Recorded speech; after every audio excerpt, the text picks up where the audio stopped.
Mesdames et messieurs, merci et bienvenue dans ce numéro où on va parler simplement de la diplomatie. Qu'est-ce qui se passe ici chez nous en République démocratique du Congo? Depuis un certain moment, les hommes parlent, ils analysent sur tout ce qui se passe chez nous en République démocratique du Congo. Nous avons les gens qui ont fait le droit, ils interviennent aussi même à des questions qui ne les concernent pas.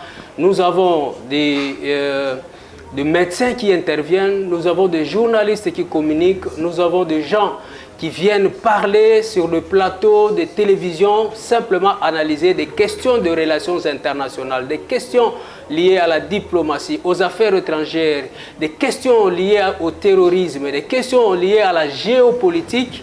Eh bien, cela nous fait rêver et nous fait voir beaucoup de choses. Mais Rupture Télévision a pensé à vous et surtout dans ces moments, dans cet entretien, dans cette analyse. Je crois, ensemble avec vous, la réélection du président Félix Antoine Tshisekedi Tshilombo face à la crise sécuritaire à l'Est, perspective d'une paix durable dans la sous-région des Grands Lacs. Et je crois avec ce thème qu'on va essayer d'analyser avec le DG ad intérim de l'Institut des Relations Internationales et d'études stratégiques, M. Jean-Benoît Kabongo. M. Jean-Benoît, bonjour. Bonjour, monsieur le journaliste. Très content de vous retrouver encore après un long moment et je vous souhaite mes vœux le meilleur. Sentiment partagé. Moi aussi, je suis très content de retrouver nos téléspectateurs.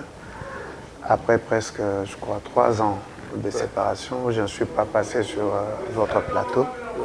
Ça me fait de la joie de les retrouver et de pouvoir m'entretenir de nouveau avec eux. Merci beaucoup. Alors, avant que nous puissions analyser le grand thème qui nous est choisi aujourd'hui pour ces numéros, un mot à placer concernant l'Institut, l'IRIES. Oui, concernant l'Institut de Relations internationales et études stratégiques que je dirige pour un bref délai parce que nous sommes censés reprendre nos activités et à la reprise des activités, nous allons commencer par la première activité sera la réorganisation de l'Institut et à ce moment-là, nous allons renouveler nos organes et les animateurs de ces organes et aussi juste après le renouvellement des organes et des animateurs des organes, nous allons relancer les activités de l'Institut. Donc pour l'instant, l'Institut ne fonctionne pas. Il s'est agi de petites difficultés et qui étaient malheureusement liées à des raisons indépendantes de notre bonne volonté. Mais tout maintenant est en ordre. Je crois que dans les semaines ou le mois qui vient, vous serez invité à couvrir les activités de l'Institut. Merci beaucoup. Je rappelle que vous êtes aussi enseignant. Hein? Vous enseignez les relations internationales aussi à l'université. Tout à fait. Merci beaucoup. Mesdames et messieurs, il est là, M. Jean-Benoît Kabongo. Comme je l'ai dit à mon introduction, il y a des questions d'ordre relations internationales qui ne peuvent qu'être répondues par des internationalistes, alors que nous voyons ici chez nous en RDC pas mal de gens qui viennent commenter, analyser autour de la diplomatie, des relations internationales. Alors, cette approche, nous, les internationalistes, ne partagent pas trop souvent cela parce qu'on ont d'autres manières de voir les choses. Mais avant qu'on commence avec notre thème, nous avons tous suivi la réélection du chef de l'État, Félix Antoine Tshisekedi Tshilombo, qui a été réélu à plus de 70% des suffrages valablement exprimés par la population congolaise. Quelles sont vos impressions? Oui, comme internationaliste et scientifique d'abord, et ensuite comme citoyen congolais, j'avais d'abord émis le vœu de voir M. Félix Tshisekedi se maintenir au pouvoir. Je m'explique. Oui.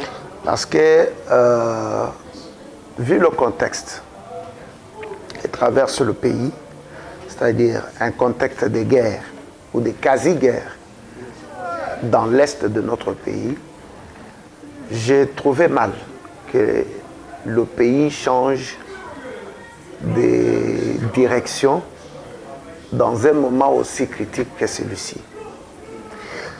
Si vous rentrez dans l'histoire, vous verrez que pendant la Deuxième Guerre mondiale, il y a un président américain qui a eu à faire pratiquement 3 mandats. Ouais. C'est qui n'est pas de coutume aux États-Unis. Ben, c'était lié au contexte de guerre. Il était exclu pour les Américains de pouvoir changer de commandant suprême dans un contexte comme celui-là. Et le contexte, il est similaire au nôtre. Nous sommes dans une situation de quasi-guerre dans l'est du pays, et changer de commandant suprême dans un tel contexte, c'est très lourd de conséquences. Donc, j'avais émis le vœu de voir le commandant suprême de nos forces de défense et sécurité se maintenir afin de pouvoir maintenir une certaine cohérence dans la conduite des activités liées à la guerre dans l'est de notre pays. Donc, c'est un sentiment de satisfaction et de soulagement qu'il ait été réélu et qu'il se soit maintenu à son poste. Merci beaucoup. Alors, M. Jean-Benoît, vous l'avez dit dans votre intervention tout à l'heure, le vœu que vous avez émis est surtout lié à la situation sécuritaire à l'est de notre pays. Et nous avons, depuis un certain moment, constaté que cette situation est en train de persister, de perdurer. Et même le chef de l'État vient trouver déjà cette situation, déjà l'insécurité régnait déjà. Et malgré les efforts, vous en tant qu'internationaliste, enseignant à l'université des sciences des relations internationales, quelle peut être la solution? Est-ce que l'approche de la diplomatie ou de la guerre entre les deux, quelle serait la solution qu'il faut emboîter pour trouver la paix durable que vous allez proposer tout à l'heure? Oui, je pense que quand on analyse un conflit et qu'on cherche à trouver des solutions à un conflit, il y a un certain nombre de questions auxquelles il faut répondre. Et parmi ces questions auxquelles il faut apporter obligatoirement des réponses, quand on cherche à trouver des solutions à un conflit ou à sortir d'un conflit, il y a 4 questions principales. Ok. La première, c'est que vous devez d'abord identifier quelle est la nature du conflit. La deuxième question à laquelle vous devez répondre, c'est d'identifier quels sont les enjeux de cette rivalité. La troisième question à laquelle il faut répondre, vous devez identifier qui sont les principaux acteurs de cette rivalité violente. Et la dernière question, vous devez identifier les perceptions, les différentes perceptions, ou les perceptions qu'ont les différents acteurs sur l'enjeu de ce conflit. Vous comprenez? Quand vous arrivez à répondre à ces 4 questions, vous avez en partie trouvé la solution au conflit. Si nous voulons transposer ce raisonnement ou transplanter ce raisonnement sur le conflit dont il est question dans ce débat, Ouais. c'est-à-dire le conflit qui perdure dans l'Est, un conflit qui date maintenant depuis je dirais 30 ans, Ouais. parce que c'est depuis 1996 que ce conflit a commencé. Beaucoup de nos compatriotes ne le savent pas. Peut-être qu'ils pensent que c'est nouveau conflit. Voilà. Non, mais le conflit qui commence avec le président actuel. Non, le conflit, il est ancien. Voilà. Le conflit, il tire d'abord son origine de la mésentente entre les membres de l'alliance qui a pris le pouvoir après avoir chassé le maréchal Mobutu du pouvoir. Ouais. Cette alliance qui était constituée à l'époque de 3 pays de la sous-région et de quelques marionnettes congolais que ces 3 pays avaient recrutés pour donner l'apparence d'un conflit interne à l'ex-Zaïre à l'époque. Ouais. Dès qu'ils ont pris le pouvoir, ils ont eu différentes conceptions de ce pouvoir. Et ils défendaient différents intérêts. Les marionnettes congolais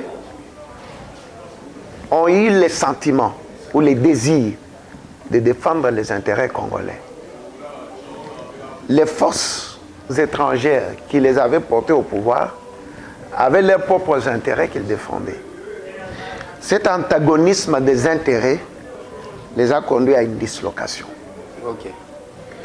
Donc, ça, ce sont les faits apparents que nous voyons, mais qui ne nous déterminent pas à connaître en réalité quelle est la nature du conflit. Exact. C'était ça d'ailleurs la question Voilà. que j'allais vous poser, la nature, Exact. la vraie nature du conflit. Voilà. Mais si on fait une analyse profonde, Oui. le conflit que notre pays traverse dans sa partie orientale, c'est un conflit géopolitique. Ok. Il est géopolitique, pourquoi? Parce que nous sommes face à des acteurs qui poursuivent des intérêts divergents.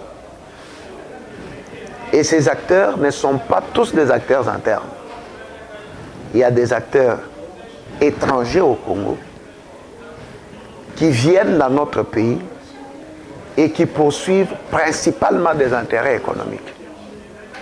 Et puisqu'ils poursuivent des intérêts économiques, cela nous conduit directement à conclure que nous sommes face à un conflit géopolitique. On ne se voile pas la face Oui. pour citer ces acteurs extérieurs au conflit. C'est notamment le Rwanda Voilà. et l'Ouganda.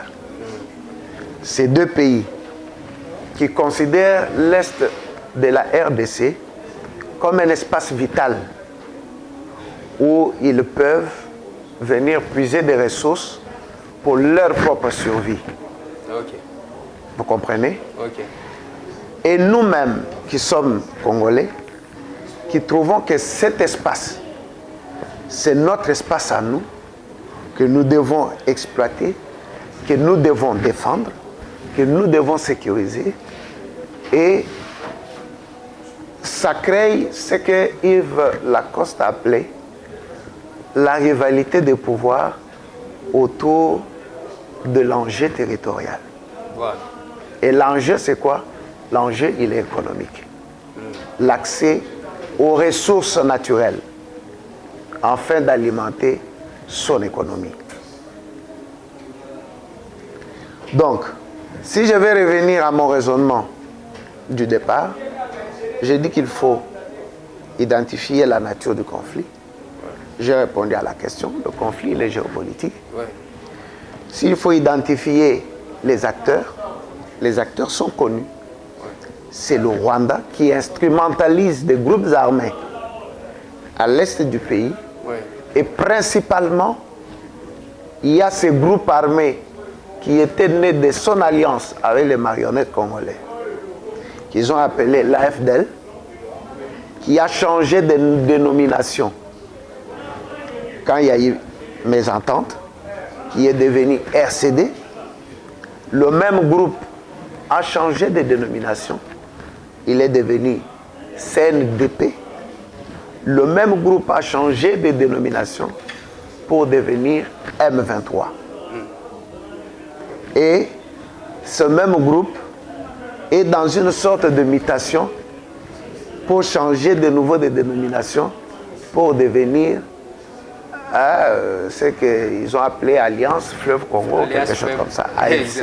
AFC, oui. Mais quelle que soit la dénomination qu'ils prennent, on connaît que l'acteur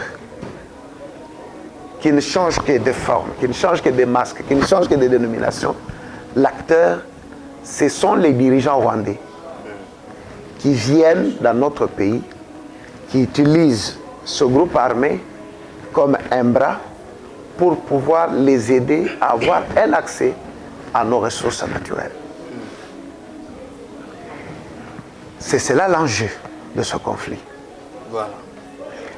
Quelle est la perception qu'ils ont? La perception que ces acteurs qui viennent ont de la partie Est, qui pour nous est une partie de notre territoire. Pour eux, c'est un espace vital pour eux, où ils doivent venir puiser des ressources pour alimenter leur propre économie. Donc c'est cela l'essentiel du conflit qui se déroule à l'Est. Nous ne sommes pas face à une rébellion intra-étatique, non. Nous ne sommes pas face... Où on ne retrouve que les Congolais. Non, nous ne sommes pas face à une guerre civile, non. Nous ne sommes pas face à une guerre interethnique, non. Nous sommes face à un conflit géopolitique. Merci. Donc, vous avez suivi. On a essayé d'identifier les conflits, on n'a pas essayé, on a identifié les conflits, on a identifié les acteurs, on a identifié les enjeux, on a identifié, et la conclusion, on est face à une guerre géopolitique. Donc, je sais que quand chez vous, je survole, quand vous parlez de géopolitique, vous ne voyez que les nominations. Les chefs de l'État ne tiennent pas compte de la géopolitique des personnes qu'il faudrait nommer comme étant des ministres. Le vrai détenteur de la définition, qui connaissent bien la géopolitique, viennent ici nous dire que nous sommes face à une guerre géopolitique. Alors, face à cette guerre géopolitique, il faudrait utiliser la diplomatie ou la guerre pour mettre fin à cela. Bon, je ne mâcherai pas de mots. Face à une guerre géopolitique, bon, d'abord face à toute guerre ou à tout conflit, la voie royale pour mettre fin à tout conflit, c'est la voie pacifique que nous appelons la diplomatie. C'est ça la voie royale pour mettre fin à tout conflit. Donc, quelle que soit sa nature, la diplomatie reste la voie royale. Pourquoi? Parce qu'elle vous épargne les pertes en vies humaines, elle vous épargne de dépenses énormes liées à la guerre, elle vous épargne de l'énergie, elle vous épargne tant de choses. Tant d'efforts que vous auriez consentis dans la guerre, la diplomatie vous les épargne. Mais l'expérience que nous avons avec des guerres géopolitiques, c'est que la diplomatie n'a jamais résolu une guerre géopolitique. Okay. Les guerres géopolitiques finissent toujours par la voie militaire. Okay. La guerre a une fonction politique. Quelle est la fonction politique de la guerre? C'est de contraindre votre adversaire à se soumettre à votre volonté. Exact. J'ai dit ici que les guerres géopolitiques sont liées à la perception que les acteurs de ce conflit ont de l'enjeu qui fonde leur rivalité. Et quand on est face à ce type de perception, il est difficile de pouvoir les résoudre par le dialogue. Parce que ces perceptions sont généralement liées à l'existence même des acteurs rivaux. Je vais vous donner un exemple d'une guerre géopolitique où jusqu'aujourd'hui, on s'est totalement perdu dans des voies diplomatiques. Ok. C'est la guerre israélo-palestinienne. Ah, ok, ok. C'est aussi une sorte de conflit géopolitique. Pourquoi? Parce que les acteurs de ces conflits, ou plutôt l'enjeu de ces conflits, c'est autour d'un territoire appelé Jérusalem. Et la perception que les acteurs ont de Jérusalem fait que il est difficile, comme le général de Gaulle disait, qu'il avait réfléchi, il avait réfléchi, il avait essayé de réfléchir, il ne voit aucune solution au conflit israélo-palestinien. Pourquoi? Parce que c'est lié à la perception. Les Palestiniens ont la perception telle que Jérusalem, c'est leur ville sainte, où se trouve je crois, le deuxième lieu ou le troisième lieu saint de l'islam. Israël a la perception que Jérusalem, c'est leur lieu saint. La ville a été construite par le roi David il y a 2500 ans et le temple il a été construit par Salomon. Le temple a été détruit, mais les vestiges de ce temple existent et pour eux, c'est le lieu le plus saint du judaïsme. Face à ce type de perception, quel que soit le dialogue que vous ferez, c'est difficile d'y arriver. La seule chose qui pourrait amener la solution dans un tel conflit, c'est qu'il y ait un vainqueur qui sorte d'une guerre entre les deux rivaux et qui imposera sa volonté, sa perception à lui de cet enjeu sur l'autre adversaire. Donc, je pense, moi, que la seule perspective de sortie de ce conflit, c'est aller dans une guerre. Parce que pour nous, le territoire nous appartient. Voilà. Et nous devons le défendre coûte que coûte. On n'a pas droit à laisser nos territoires entre les mains des... C'est non négociable. Exact. Voilà. L'intégrité de notre territoire est non négociable. C'est lié même à l'existence de la RDC comme État. Dès que nous sommes amputés d'une partie de notre territoire, nous cessons d'être RDC. Oui, ça c'est lié à notre survie. Oui, ça c'est lié à notre existence. Nous sommes obligés de défendre cette partie de nous-mêmes. Entre-temps, les Rwandais qui nous font la guerre, ils trouvent que, une fois qu'ils auraient perdu l'influence sur cette partie, ils seront asphyxiés économiquement. Ils ne trouveront plus de ressources pour entretenir l'existence de l'État rwandais. Et ils sont obligés de pouvoir se battre. Ils trouvent cela comme une question de vie ou de mort. Alors, puisque notre volonté à nous est de défendre coûte que coûte notre territoire, et la volonté rwandaise est de pouvoir défendre coûte que coûte sa survie en tirant des ressources de notre sol, il faut obligatoirement qu'il y ait un vainqueur. Et ce vainqueur imposera sa volonté aux vaincus.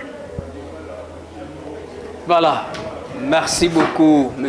Jean-Benoît. Mesdames et messieurs, vous êtes en train de suivre Rupture Télévision et votre magazine. Nous sommes là dans cet entretien diplomatique hautement scientifique où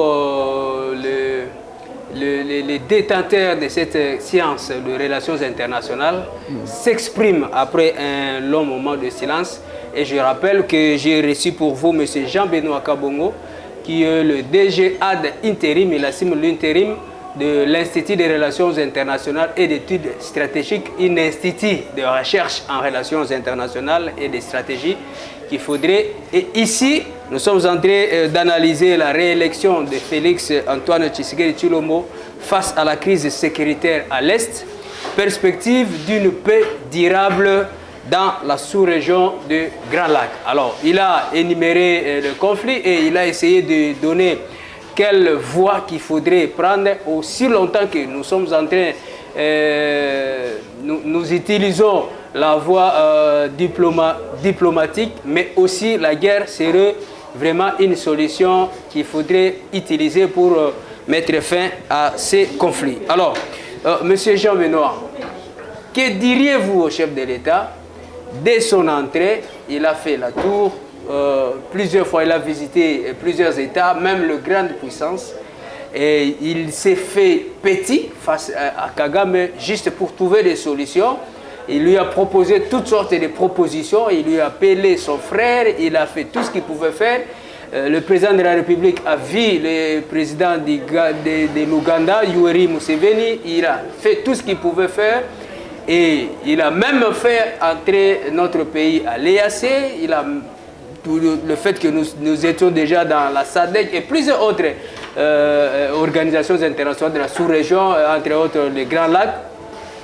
Les efforts du chef de l'État, une fois, il a même dit que nous avons essayé avec la diplomatie, mais maintenant je crois qu'il faudrait utiliser la guerre. Vous avez dit ici, maintenant, si les chefs de l'État, avec ça, avec cette déclaration, il avait tort ou il avait raison? Le président de la République, si je l'ai suivi plusieurs fois, il a une trilogie.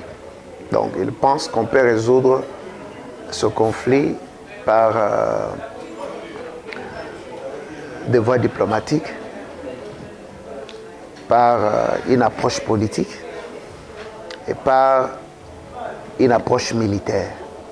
Donc, il a toujours présenté cette trilogie. Vous avez évoqué ici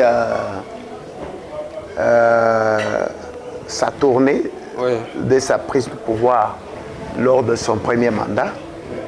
Et puisque nous analysons son deuxième mandat face à cette crise sécuritaire, il est important de pouvoir revenir sur ce qu'a été son premier mandat et ce qu'a été l'approche qu'il a utilisée pour essayer de résoudre la crise sécuritaire à l'Est. Exact. Lors de son premier mandat, vous l'avez rappelé, il a fait un tour dans différents pays de la sous-région afin de pouvoir chercher à résoudre le problème pacifiquement. Cela signifie que l'approche pacifique a été déjà essayée, mais elle n'a pas donné de solution. Cette approche qu'il avait adoptée dès l'entame de son premier mandat est tirée de l'expérience de la construction européenne. En Europe, il y avait deux pays qui étaient en constante rivalité. C'était l'Allemagne et la France. Et ces pays se sont livrés plusieurs guerres dans l'histoire. Et ces pays ont eu une approche de pouvoir créer entre eux une sorte d'intégration politique. Et c'est ce que nous appelons la construction européenne. À cet embryon d'intégration politique qu'ils avaient créé, est venu s'ajouter d'autres États européens, ce qui forme aujourd'hui ce que nous appelons l'Union européenne. Le président de la République, dès l'entame de son premier mandat, a pensé à cette approche. Et il a pensé qu'on pouvait appliquer la même approche de la construction européenne au conflit dans la région des Grands Lacs. Procéder par l'intégration, qui est une approche qui a produit des fruits ailleurs, et on a pensé que cela pouvait produire des fruits chez nous. Mais on s'est rendu vite compte que cette approche-là, si elle a marché en Europe, c'est difficile qu'elle puisse marcher chez nous. Simplement parce que nous ne sommes pas les Européens ou les Africains ou comment? Parce que les réalités, parce que les réalités sont différentes. Yeah, ok. Les réalités sont différentes. Nous sommes face à des dirigeants qui n'ont pas compris que les relations internationales ont évolué. Ah, oui. Nous ne sommes plus dans les vieilles relations internationales où Robespierre disait qu'elles mettent en place des unités politiques qui ont chacune des armes pointées, hein, les armes à leurs frontières pointées vers d'autres unités politiques. Non, ces relations-là sont vieilles. Nous avons évolué, les relations internationales ont évolué. Nous sommes aujourd'hui dans de nouvelles relations internationales qui se sont modernisées, où les États parlent plus de créer entre eux des interdépendances que de créer entre eux des unités politiques juxtaposées et imperméables. Disons, imperméables, voilà le terme. Donc dans une sorte de rivalité permanente. Voilà.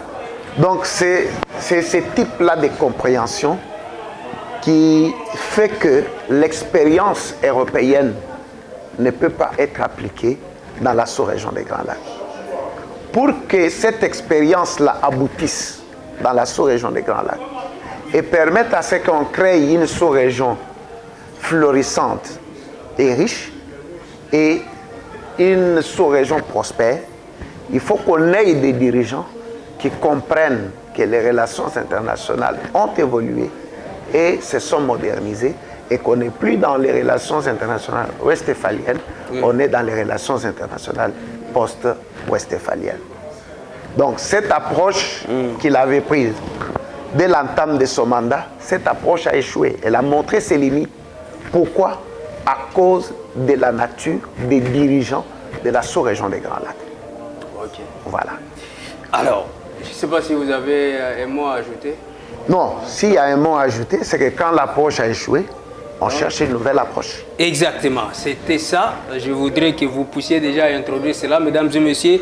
Donc, nous sommes maintenant dans cette phase de perspective. Qu'est-ce que les scientifiques, qu'est-ce que l'Institut des relations internationales et d'études stratégiques projette comme perspective pour une paix durable au niveau de la sous-région? C'est là maintenant la question que je vous relance. Merci beaucoup pour votre question. Elle est très pertinente. Et elle s'adresse directement à nous qui sommes scientifiques, afin de pouvoir aider les décideurs à prendre de bonnes décisions pour le bien de notre pays et le bien de notre peuple. Quand on a commencé l'émission, je vous ai dit que pour un conflit géopolitique, pour nous internationalistes, on ne le résout que par la guerre, qui a comme fonction politique de pouvoir contraindre votre adversaire à se soumettre à votre volonté. Okay. Ce que nous pensons, pour qu'il y ait vraiment une paix durable dans notre pays, et surtout dans cette partie est du pays, c'est que l'État congolais doit envisager comment accroître sa puissance militaire. Exact. Cet accroissement de la puissance militaire va nous aider à pratiquer ce que nous appelons en relations internationales la diplomatie coercitive. Ok. Qui est différente de la diplomatie normale connue, où on va discuter et rester dans les discussions. Que préconise la diplomatie coercitive? La diplomatie coercitive préconise ceci. Vous y allez par des voies diplomatiques. Mais en même temps que vous utilisez les voies diplomatiques, vous devez vous rassurer que derrière vous, il y a suffisamment de forces armées capables de vous aider à imposer votre volonté en cas de l'échec de la diplomatie. C'est-à-dire quoi? J'ai un conflit avec Jean-Serge. Je dis, bon, asseyons-nous, essayons de régler. Bon, moi, je trouve que ce conflit, nous pouvons le terminer comme ça, comme ça, comme ça. Jean-Serge dit, oui, moi, je trouve que ce conflit, nous pouvons le terminer. Et ensuite, on commence à palabrer. On essaye d'ajuster nos intérêts. Parce que c'est là la diplomatie. Essayer d'ajuster ses intérêts par rapport aux intérêts de votre interlocuteur, afin de trouver un juste milieu. Si on n'arrive pas à s'entendre, je prends mon bâton, je frappe sur tes mains.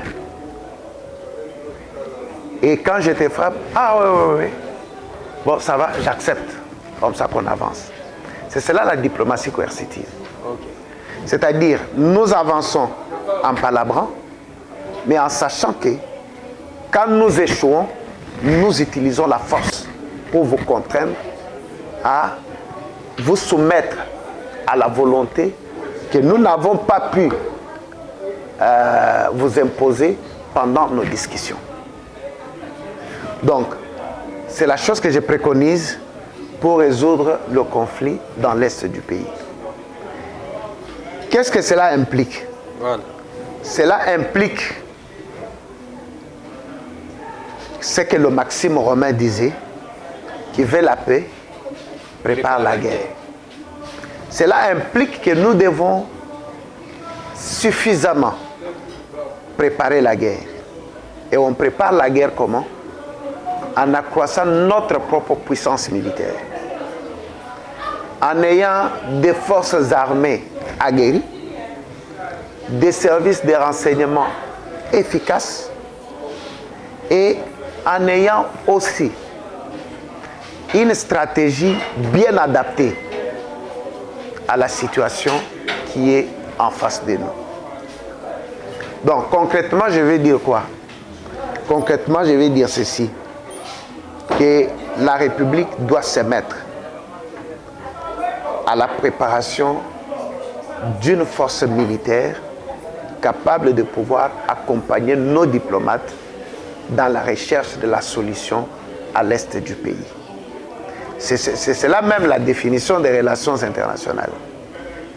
C'est une conduite diplomatico-stratégique qui implique le diplomate et le soldat. Donc vous ne pouvez pas aller dans la résolution du conflit à l'est juste avec le diplomate. Il faut l'accompagner avec les soldats. Alors, nous avions suivi cette perspective que vous avez projetée, une diplomatie coercitive. Voilà. C'est l'approche adaptée pour une paix durable dans l'Est de la République. Alors, dans quelques minutes, avant qu'on se sépare avec vous, que dites-vous, si vous pouvez le résumer? Il y a des sous-questions à cette situation d'infiltration, parce que le chef de l'État même l'a dit, de cette situation d'infiltration de nos forces armées, les généraux sont beaucoup plus infiltrés, mais aussi à cette diplomatie des États-Unis. Nous avons vu Anthony Blinken au niveau de la SADC, et nous on a cru que la SADC viendrait pour mettre fin aussi, nous accompagner nos forces armées. Curieusement, la SADC aussi va dans cette option de ne pas utiliser la guerre, la force pour contraindre l'avancée de ces mouvements M23, RDF qui menacent l'Est de la RDC. En quelques mots, vous pouvez dire quoi? Non, je crois qu'il ne faut pas trop se fier aux informations qui viennent de la rue. La SADC est ici dans notre pays conformément à son acte constitutif. La charte de la SADC recommande aux pays de la SADC d'apporter tout soutien nécessaire à un membre de la SADC dont la sécurité est menacée.